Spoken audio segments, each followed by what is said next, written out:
Hey, you guys doing? It's CJ Miller. I'm in Shreveport, Louisiana, across the Red River from beautiful Bossier City, Louisiana. And here I've been working on this canvas. And let me tell you that I'm loving it.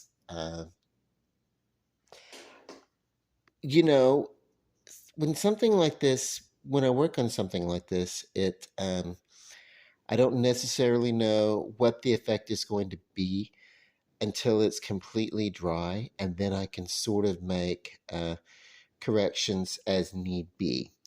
And I've had to do that, I say over here. Uh, I realized there was some of the building that was really just a little bit too busy, like too much contouring and too much shadowing. And I initially put it there uh, for the shape and then to see where the shape was going to happen, what's going to be. And, you know, I'm going to be working on this painting. I can see this as much as what's on here is on here. I can see that this painting, because I'm invested into it now. Like I've got time invested, and I've got concepts. I've got a full concept of what's going on, and I can see the potential of what it's going to be, and I know that it's going to be more than what it is. This cross upon the steeple, I made a decision to leave it subtle on purpose. It's right there.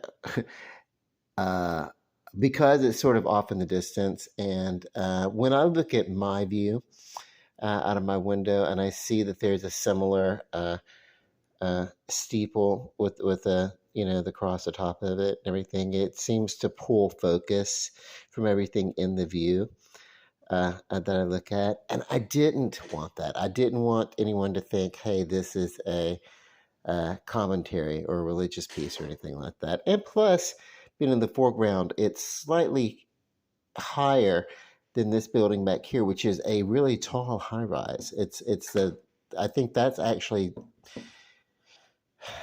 I don't know if it's the tallest high rise um,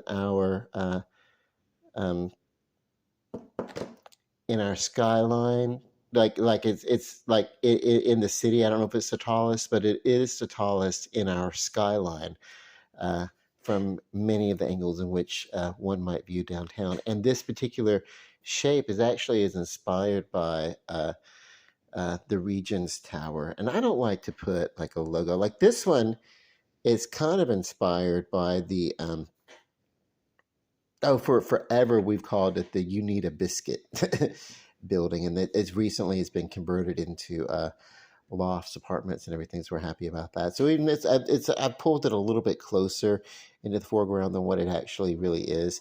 But I'm having to take some liberties to fit some of this stuff on the canvas, But whatever, it's a it's a it's an expression versus a photo honest painting. I'll tell you that much. But and then who knows what's going to happen as I paint and as these bits of, there's still I can put buildings in front of and this and that. But um, I wanted to do something basically to add a little bit of pop, And the one thing about that, You Need a Biscuit, it is a red brick for sure building. And then yeah, so we'll talk about this Regent Tower. I don't want to put the "You Need a Biscuit" sign. If you know anything about it, those signs are all over the country. It was the first of its kind advertising campaign for a soda cracker, and it was like the flagship product of what would be the Nabisco Company, National Biscuit Company, and so blah blah blah. But what they did was they paid people like you know towns and just all over the country, let us paint our advertisement on your building, or whatever. And it was masterfully done. So, and in order to do it, they actually created the National Advertising Company. The same company created a separate company to advertise its own product. So that was kind of cool, which led to two businesses. So sometimes when I talk about that building, I get like super stupid geek about it. Um, I like the effect that's happening here. I like this, and this is when you get real close up on it, you ruin the magic. When you pull back a little bit and you look, then you let your mind fill in the gaps of where some of the lines are and where some of the lines aren't. And you can say, oh, okay, I can see the difference in texture between where the brick portion would be versus a smooth texture. And that is why I decided to start. And I will go over here too, and I will create a smoother um, lines where the bricks are not, to create a further contrast, because there was too much contour that it didn't. Do you know what I mean? The smoothness couldn't compare to where the brick portion was supposed to be, the tan, or uh, the tannish brick, you know. So and then this bit right here is going to be a little bit troublesome because it's smaller in scale. It looks, you know, so I'll have to do something. I'll have to maybe put a little something out there, but it actually looks, you know, in scale different to. I don't know. I don't know. In the scheme of things, I don't know. We'll see. Um, but yeah. Okay. And then what I want to do is I want to create a perspective.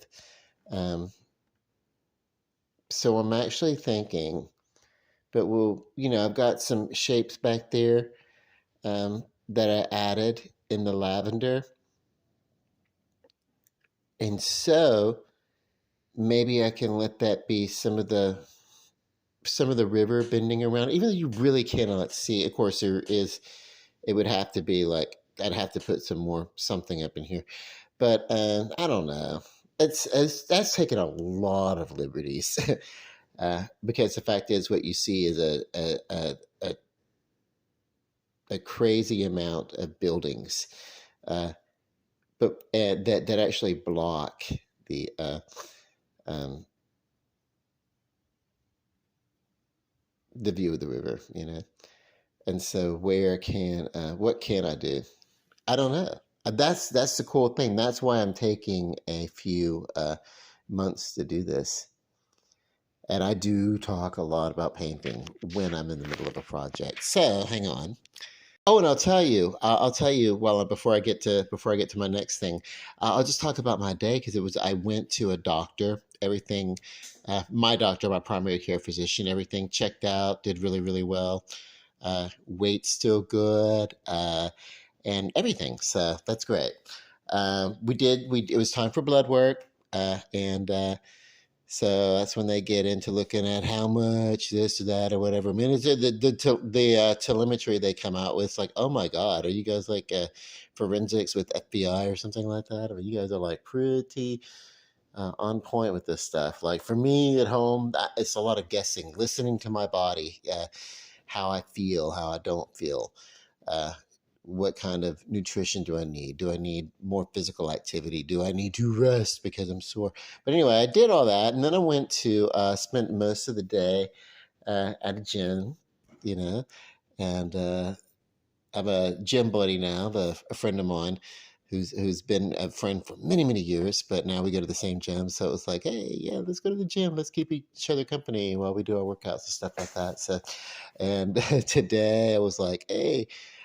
What's cool about working with someone at a gym is that you could push yourself a little bit more than what you normally would do.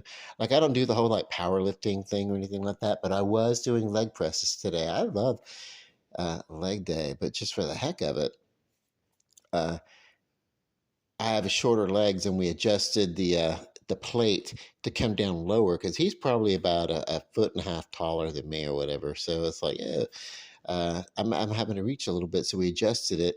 And when we did that, it was like, okay, now I'm afraid that, you know, uh, uh, let me get out of this leg thing. I don't know. So, yeah, I was like, starting to cramp up towards the end. And so I was like, yo, like, help me, just stay, you give me some security, stay by me. I don't want to get like folded in half or smashed or something by this, yo, you know, because I I don't know. And then, of course, we had the, um, what we call the black card, so we get our little waterbed massages on, stuff like that. So, anyway, it was fun. I'm enjoying it, and I need the activity. You know what I think? The problem here is that this building right here needs to come down a little bit. It needs to be just a little bit. Uh, or there needs to be something in front of it. Like, I don't know. There's like, uh, I don't mind there being some negative space right in the front because there's going to be a focal point. All this, really, none of this really is the foreground. Even though this is the foremost building, that's not even really the foreground of what's going to be involved here. So I'm so excited, and having fun with this. Oh, I want to talk about something too. I want to talk about the word joy. Um, you know, I realize, that sometimes when I make videos, I'll slip into a character or an accent or something like that. Part of that is I used to be for a long time ago. I used to be uh, an actor, and not like a great actor or anything like that. I wasn't on TV or anything like that, but I was a stage actor, and I say that because I literally did uh, play act for uh, my room and my board, my room and my supper. I acted on stage for the privilege of being able to sleep somewhere and eat somewhere, you know. So I say that, and I did that for a few years, and I actually kind of, yeah, you earn your living that way. But so, and then, so I realized, hey, sometimes, yeah, I get a little corny with it, cheesy with it, and everything. It's more like, just having a little pretend, a little fun.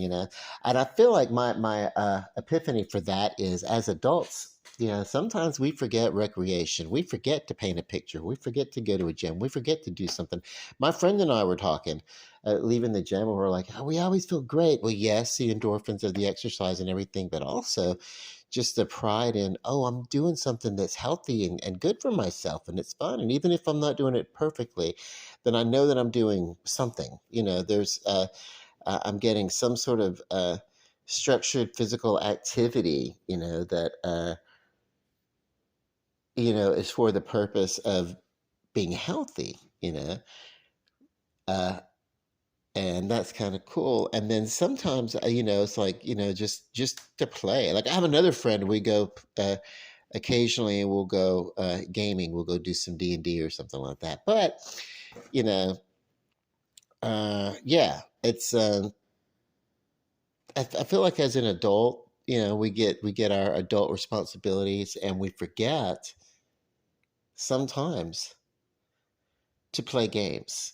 And that's one of the things I feel like stay-at-home moms and stay-at-home dads and everything, I think that they get to do with their children, is they get to still have a little bit of that pretend time.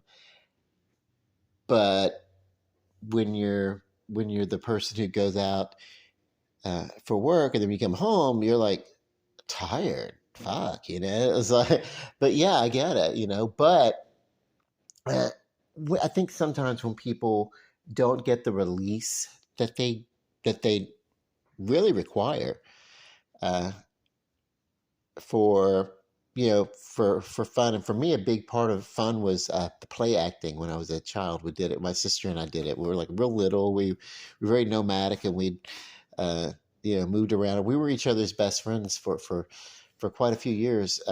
And then as adults, we're good friends also. But yeah, as little kids, you play games and role play, like whatever, and you pick on characters and everything. Cause like on TV, like we watched the shows in the '70s that were out and they were new and they were fun. But also, we saw the reruns, and so even though there was a whole rural purge going on and everything, hey, we're going to make shows about what's going on in the big city or whatever. So we're hearing these big, the accents from Queens and the Archie Bunkas and the Edith Bunkas and all this kind of stuff. I'm an animated kind of person anyway. So when I talk, I speak animatedly and I exemplify through my voice. I don't just say the word, but I emote,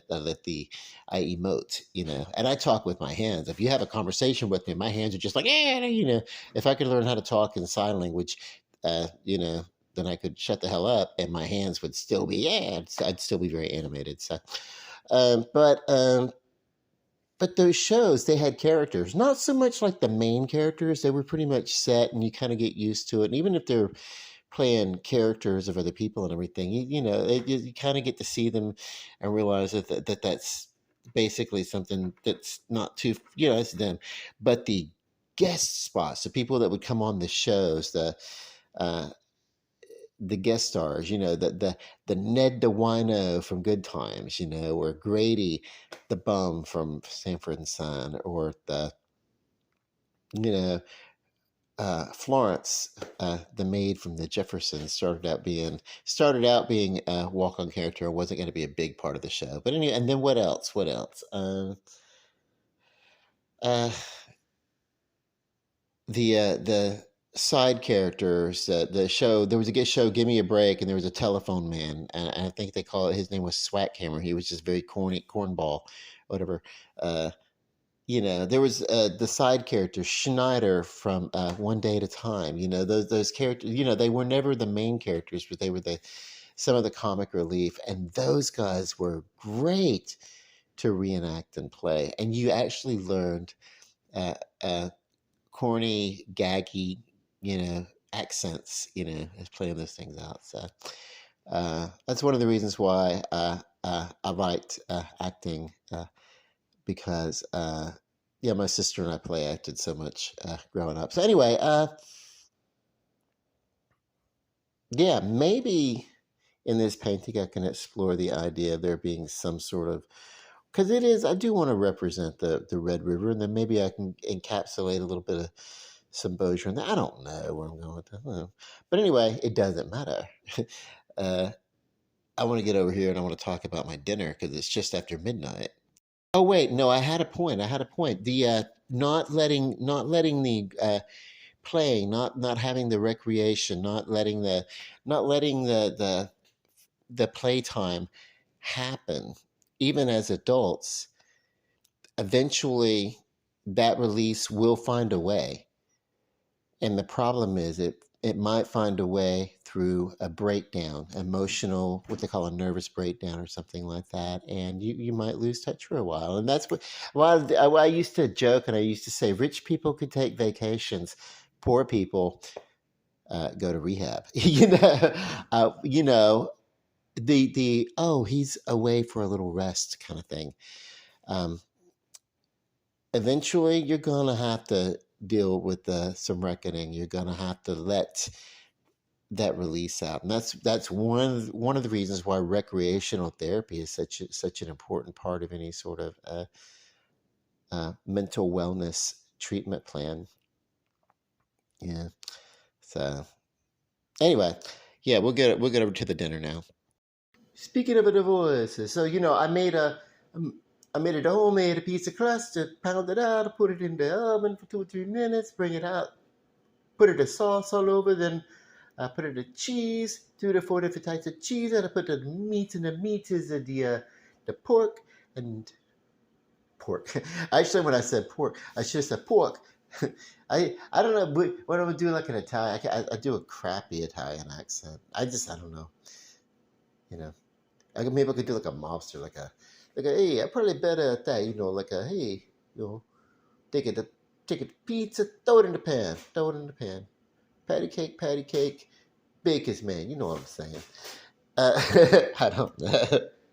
I don't know. Um, yeah.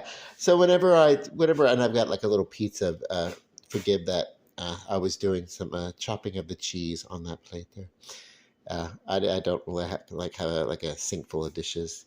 I just haven't washed that plate yet. But don't look at my sink. You know too much. I'm gonna have to rub you out. You're gonna take a little swim with the fishes. See, but nah. I'm about to slice into this. I've taken it out. Uh, I did make it myself, crust and everything. And then if I were doing a it's a tough guy, huh? I wouldn't say pork. I would say it's got pork. You know, maybe I say got a little fat belly if I'm a little southern. You know, whatever. Because there's you have a southern Italian, that happens in you don't shake that accent. I don't know why American uh, Italian accent so tough and vicious and gnarly. But you go to Italian and it's so more romantic language. It's beautiful. Make you want to kiss the maitre d. He romantic you so much with his words. But I don't know. I'm gonna slice into this real quick. I hope it works. I hope it's not like a big gooey gummy mess. My first time. You can find recipes for pizza crust all over the place. Basically, for me, uh, bread, but make it flat. Ah, boy, look at that. So the crust rolls very well. Looks delicious. A little, yeah, no, nothing stuck to the pan. I use the what do they call it? Gotham steel round baking pan for this. So, and that was great. Made like a little pan pizza kind of thing. So, I'm about to cut into it. I don't need to eat this whole thing all at once. I did a lot of work. I actually burned more calories at the gym than I had actually eaten in that day because I know I was. So like, hey. But I'm reducing. But I had such a good day, wonderful day, and this is okay. I can do this. It's going to be enjoyable. I'm going to love it. And then, when I finish this pizza today or tomorrow, I'll probably eat this whole thing today. It's just after midnight now. I'll probably have some now. Probably have some at lunch tomorrow. And if there's any left over, it'll be a snack or something. But then after that, I'll get, cool. I'll keto. But I feel like I need a break. And I feel like I deserve a break. And it's going to be awesome. We'll eat it in just a second. Hang on. I would tell you that is definitely a pie. And it's got a lot of sauce. A lot of sauce. And it's a sauce made everything sliced. I probably could have just left it on the pan and just eat it whole. But yeah, I'm not a barbarian. But yeah, this is very zesty, very delicious. I just tasted it. Uh, it would have had to have sit up and yeah. If you want a good zesty, if you ever call up a pizza and say extra sauce, extra sauce on the pizza, and you get it home and everything slides off of it when you try to slice it, that's what this is. So yeah, it's already delicious. Let me taste it. Hang on.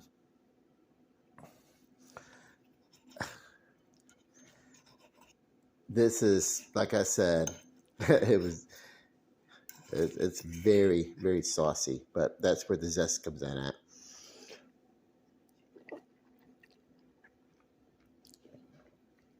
Damn, that's a good sauce.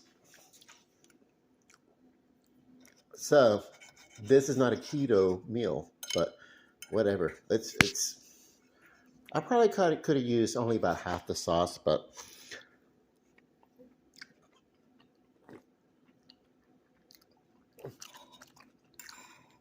I had it made up anyway. So, you know what? This would have been cool to if I had really thought about it to really really open it up, do this same treatment but fold it over and make like a calzone. That's this amount of sauce would have been better, like in a true authentic folded over. But yeah, this is delicious. Okay, remember,